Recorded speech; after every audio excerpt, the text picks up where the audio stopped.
আপনারা হচ্ছেন আমাদের দেশের সবচেয়ে বড় সম্পদ। দেখেন এই ব্যবসা করতে বিভিন্ন রুজি রোজগার করতে এর সাথে আমরা সবচেয়ে বড় গর্বিত, কারণ আমরা একজন প্রবাসী। আমরা অনেকেই একসাথে আবেদন করছি, কিন্তু তোমাদের সাথে থাকতে পারি নাই, মানে নিজের বুকে নিজের কষ্টটা চাপা। তাই আমার ছাত্র ভাইদের সাথে আমার একটু মানে আসছি, আসতে পারি নাই। ছাত্র ভাইদেরকে একটু দেখবো বলে এটা আমার ব্রাহ্মণবাড়ি, আমার সরাইল, আমার থানার ছাত্র ভাইয়েরা সবাই দোয়া করবেন। ছাত্ররা যেভাবে আছে ইনশাল্লাহ আমরা প্রবাসী সারা জীবনে। আপনারা হচ্ছেন আমাদের দেশের সবচেয়ে বড় সম্পদ। দেখেন এই ব্যবসা করতে বিভিন্ন রুজি রোজগার করতে আমাদের কিন্তু হিউজ টাকা ইনভেস্ট করা লাগে, কিন্তু আপনারা যে টাকাটা দিতেছেন ওইটা কিন্তু আমাদের ইনভেস্ট করা লাগতেছে না দেশে। আপনারা প্রবাসে যাচ্ছেন এবং শরীরে খাইটা পরিশ্রম করতেছেন এবং সেই টাকাটা সরাসরি আমাদের দেশে আসতেছে। একটা জিনিস রপ্তানি করতে গেলে আমরা হচ্ছে আমদানি নেই বলতে, আমাদের দেশে আমদানি করতে প্রচুর টাকা, প্রচুর পরিমাণ বৈদেশিক মুদ্রা লাগে, ডলার লাগে, যেগুলো আপনারা আমাদের যোগান দিতেছেন। আমাদের দেশ থেকে রপ্তানি হয় এরকম জিনিস খুবই কম।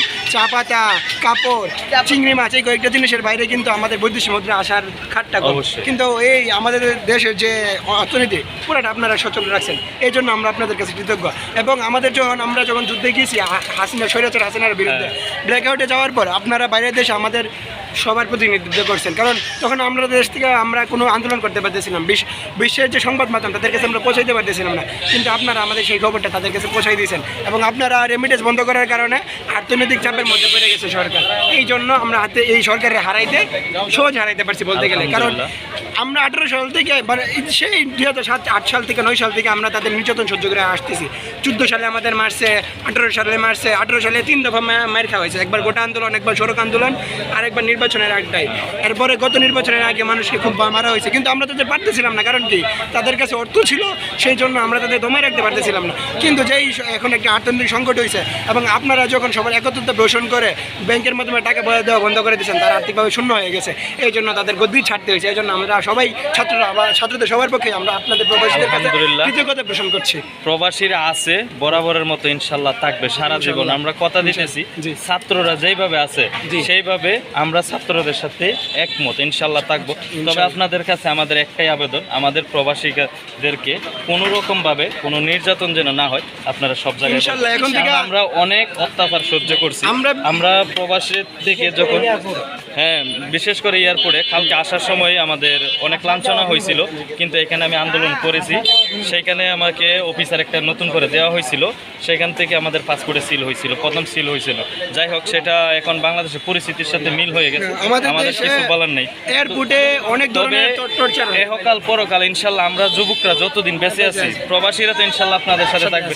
ভবিষ্যতে যে কোনো সরকার আসুক না কেন, আমাদের স্বাধীনতাভাবে আমরা কথা বলবো। কোনো জায়গায় কোনো মানে সাধারণ মানুষ যদি অত্যাচারী হয়, আমরা সেরকমভাবে আমরা প্রতিবাদ করব। আমাদের প্রবাসীরা টাকা লিমিটেন্স আবারও বন্ধ করবো, যতদিন সাধারণ মানুষ সুস্থ স্বাভাবিকভাবে না থাকতে পারবে। আমি 3 বেলা খাইতে পারবো, কিন্তু সাধারণ মানুষটা খাইতে পারবে